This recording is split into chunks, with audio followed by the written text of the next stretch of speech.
235 Estúdio de Dança Silvana Marques. Os cursos começam no dia 16 de agosto. Mudar a vida das pessoas por meio da música. Esta é a proposta do grupo instrumental Som de Gerais, lá da cidade de Tabuleiro. 8 integrantes fazem um som de tirar o chapéu. Não é mesmo, Evandro?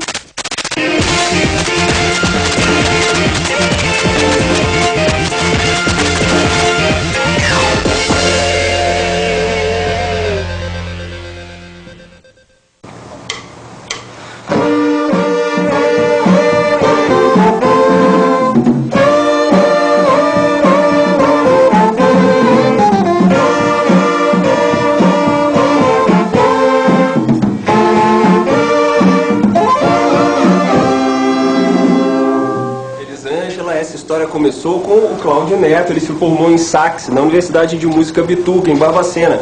Depois voltou para Tabuleiro e ensinou essa galera toda a tocar. É um trabalho de amor mesmo, não é isso, Cláudio? É isso aí, a gente trabalha com muito amor. A música é uma coisa que a gente tem que fazer com amor. E completando também, temos mais 2 músicos que estão lá na Bituca também. A Bituca tem feito um trabalho exemplar na nossa região e no Brasil inteiro.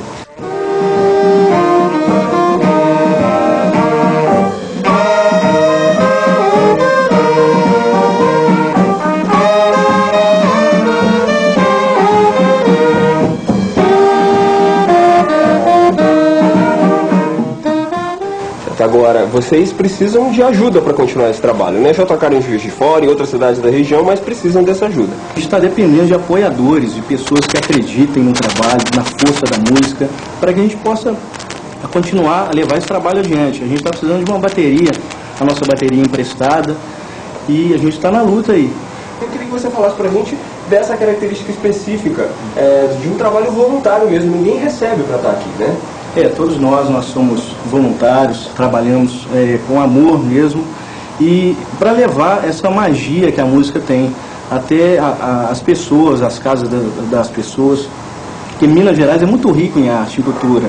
As próprias bandas de música, todos nós aqui, a gente vem de banda de música, e até mesmo um trabalho de incentivo e de resgate às bandas de música. Certo, obrigado, Cláudio. Vou pedir então para vocês tocarem mais uma música pra gente.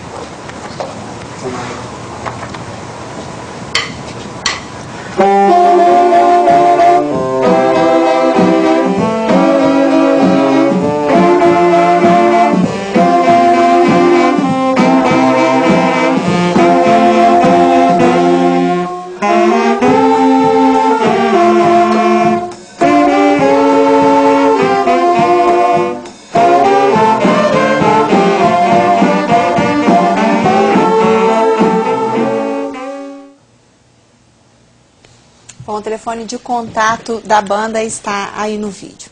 E só lembrando que semana que vem será a escolha da premiação para o papai que tiver mandado a frase mais criativa ou emocionante para a TV Alterosa. É preciso ter as palavras pai e Alterosa e aguardar. O vencedor fatura um jantar no restaurante Baco para toda a família. Não vai perder. O Jornal da Alterosa termina aqui. Uma boa noite para você, um ótimo final de semana e até segunda, se Deus quiser.